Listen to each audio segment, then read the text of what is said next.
So today's video comes in response to a question from Victor3265 who asks, what do you do when you get a massive amount of flashcards from different folders to review on a day?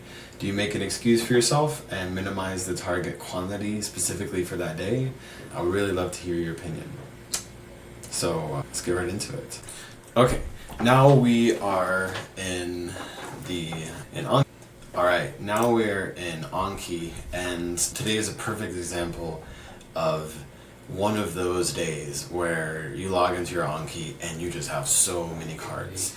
So how do we deal with a large amount of cards and avoid having way too many in the first place? The first thing that you need to understand is that with Anki being a spaced repetition system, that means for new cards, the largest amount of reviews is going to be in the infancy of that new card. We really need to be careful about adding new cards into a review cycle. What a lot of people will do is, they get a deck. Let's say you just downloaded a deck and you're like, all right, I'm going to do 100 cards a day. And then the next day you do 100 cards. And then the next day you do 100 cards.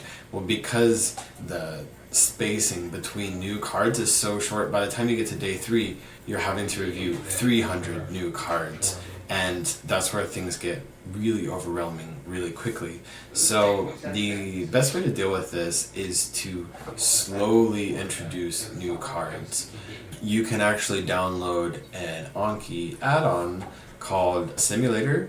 Once you have that, if you go over to the little option button on any deck and you hit Simulate, you can put in theoretical data, and if I want to add 10 new cards per day from this deck, hit Simulate, it's going to show you over time.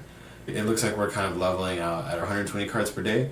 So as soon as we start out, day 1 or day 2, oh wait, did I do 10 or 20? This feels a little bit weird. You can see every day, like how many days or how many cards you're gonna have to review on that day. But like, let's say I change that from 10 to 15. I can see how that is going to affect the amount of cards that I have to review per day. So if I'm like looking at this, I'm thinking, okay, by the time I'm 3 months into this deck, I'm looking at reviewing on average 180 cards per day. That's pretty steep, right? Versus if you set it at 5. You see how this kind of levels out around 60. So you can adjust this to see what's a good amount for you. Then you go to your options and change the new cards daily limit for that deck specifically. Okay, I'm going to do 5 new cards per day. You'll see that here. That's the first thing you need to get right. Something else that you can do with this add-on here is the heat map. You can go to the future days and see a forecast. So like tomorrow, 310 cards due. Maybe on the days that have a lower amount of cards due, I might push a little bit further into some new decks. Over here in my options, I might for that one day increase the new card limit today only and say, okay, normally I'm doing 5 new cards per day, but maybe I'm going to add it to 30.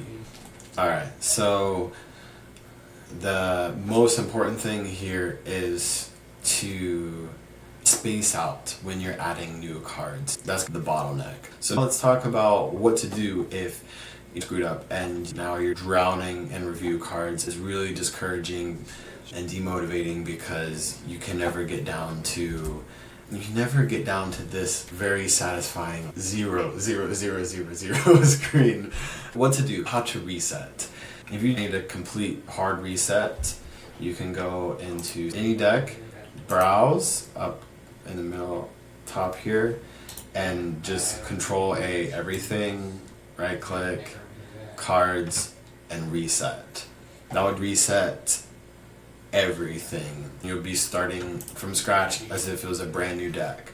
Then immediately go into your options and check, let me be realistic this time and only do 10 new cards per day or whatever you can manage. And if you have multiple different decks, you need to be aware of how many new cards you're adding per deck so that you're not overwhelming yourself.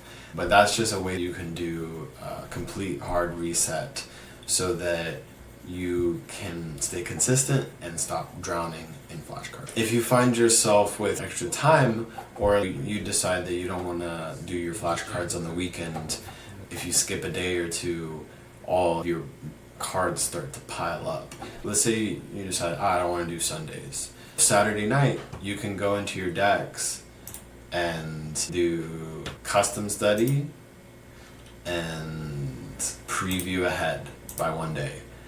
Spend a little extra time and preview ahead in that deck. That way you're doing all of Sunday's reviews so that when Monday comes around, you don't have this massive pile of cards to review. What about those days when I just don't want to do Anki cards? Or when I look at it and I see 600 cards due? Oh my god. Today was actually a perfect example because I struggled to sleep last night, which is very uncharacteristic, but I got like 4 or 5 hours of sleep. In addition to work all day, I had like 600 something cards to go through and new cards to add as well. The short answer is discipline. Just do it. Even if I don't want to do it every day, it's necessary. The other thing that helps with that is having this heat map. I just like seeing it filled up. I can't wait to get to the end of the year and just see like the whole thing filled up. Yeah, there's little holes here and there, but I mean, that's nothing. I make up those cards the next day, and the biggest thing is consistency. Once you get some consistency, you just want to do it, and it definitely gives you dopamine. If you can discipline yourself to get through the first bit, then you really look forward to doing it every day. Now, if time constraint is a thing and I'm not going to be able to get my cards done because I've got some other stuff going on, what I'll do is prioritize what cards need to be reviewed. For example, this semester 1 vocab deck, most of these cards are really close to maturity. So if I miss a day with this deck, it's not that big of a deal. This is a newer deck where I'm adding, I talk a lot on the channel about getting into conversation with native speakers and then adding all those words that come up, all the words that you think, like, how do I say this? Like, they're not any words that are on a vocab list. They're just words that come up naturally through conversation that you need to learn how to say. This is my system for collecting those words. So since these words are always pretty new, I prioritize this deck first because it's important to keep the initial consistency. If I miss one day with this deck, it's not that big of a deal. So if it comes down to it, I'll just prioritize which cards will not be that big of a deal if I miss them. And then the last thing is to make Anki a habit. Make it something that you do in the little spaces in between. While you're waiting on the bus, while you're waiting in line, while you're waiting at the doctor's office, or wherever you have 5 to 10 minutes of free time, replace scrolling on social media with Anki, and then you'll oftentimes finish your cards pretty quick in the day.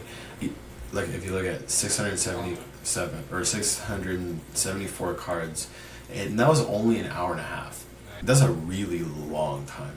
Typically for 300 cards, sometimes I finish my Anki in like 15, it's like a total of 15 to 20 minutes, right? It's a very small amount of time for a large return on investment. The key is to just find those little spaces to fit it in. So that gives you some strategies to manage the amount of new cards that you're introducing to your review cycles.